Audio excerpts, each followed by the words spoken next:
потребители на YouTube. Днес ще играем на Евротрък симулатор, подобно на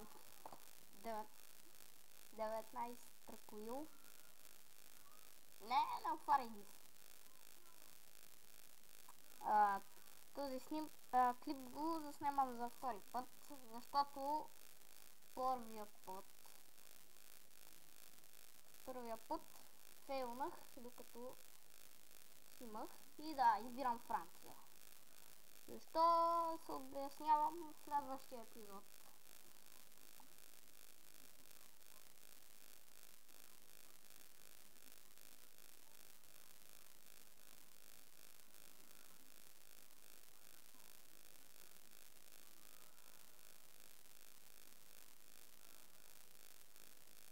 Нека изчакаме да се зареди. Няма да отнеме много време. Играта е приятна за разпускане на времето. Тоест за разпускане на времето. И аз така. Един съвет. Купете камионът от ето зеления камион. Той може да си представяте, че е много скъп.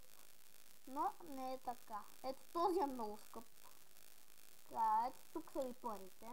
Ето тук където ми е мишката, а тук колко струва камионът. Ето тук са подробности. И избирам ето този. Това е много добро возило, като за начало. И нека започнем да играем. Управлява се с стрелките.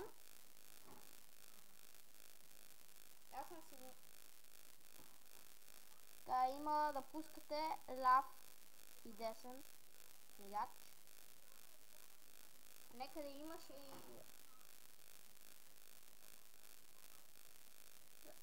така, нека да започваме.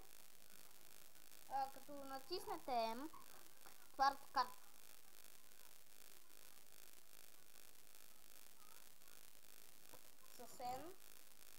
Съвсем отваряте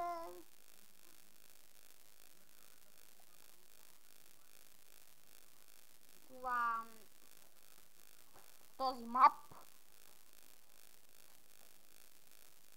Тук можете да се обадите на SOS 112, когато ви свърши, т.е.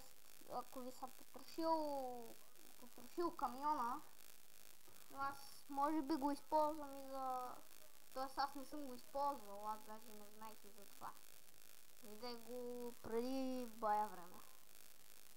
И нека да отидем в дестинацията. Да не карам с прекалена скорост обаче. Карема чингета, ама все пак.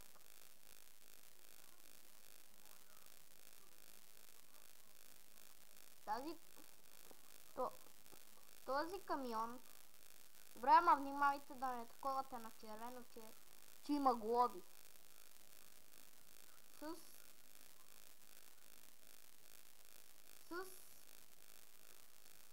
Space се активира тая ръчната спирачка. С стрелките се командва какъв ще бъде погледа. Това е камера.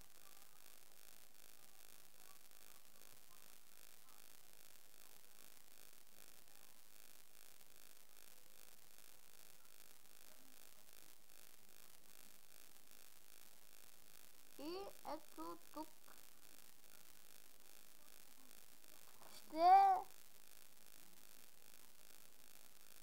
ето тук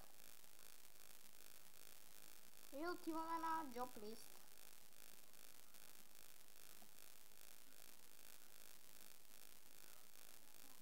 Ето тук мисля да докарам това сирене за 3000 и нещо.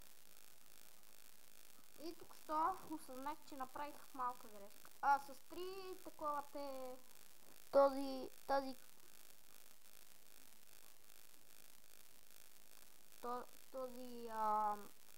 тази камера която е много удобна, за да си взимате ремаркетите. И с натискането на Т го взимате. Тоест това е тир, не е камион.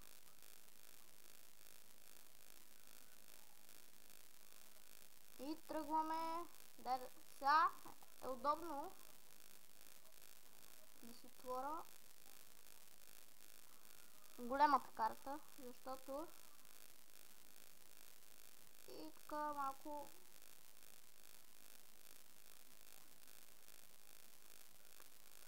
и започваме пътешествие до нашата първа дестинация. Мисля да правя към 40-60 епизода, някъде там. Аз, разбира се, ще карам на 3D.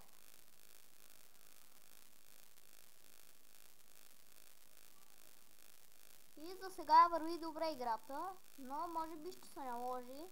Аз снимам с Bandicam и нямам лиценза, затова не мога да правя клипове повече от 10 минути. Не мислете, че ми са такова лиценза с YouTube, той си наред.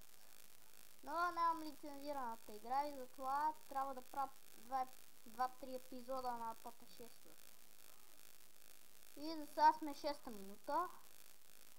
Да не фейлне, защото клиповете ми, онези, които направих на цял екран, аз сега снимам го минимизирано, само че от Bandicam съм го направил да изрежа другата част. Играта става за XP, Windows 7, не знам дали става за осмицата. Обикновено този камион се управлява по-добре, но моят компютър е слабичък и затова... Така, извинете за прекъсването, но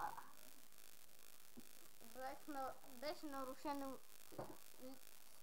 личното ми пространство и да тръгваме. Аз сега трябва да завия натам, на този малък път. И сигурно се питате защо избрах този камион. Избрах го по много причини. Той е автоматизиран, по-хубав от другите камиони, така 50 метра. Но внимавайте, че колите карат бясно.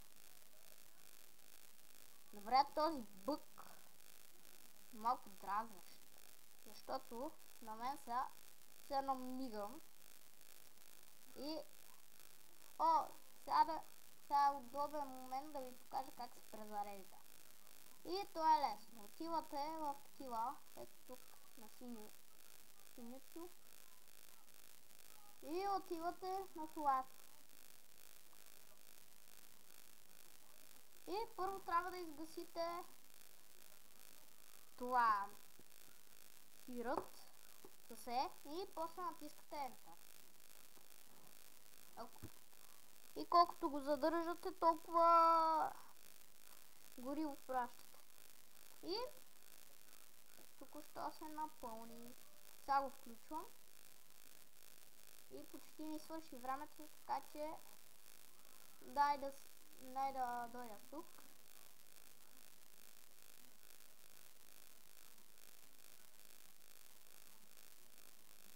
Така, гасим бензина и почваме да спим. Така. И до следващия епизод, който може би ще имам интро. Внимавайте.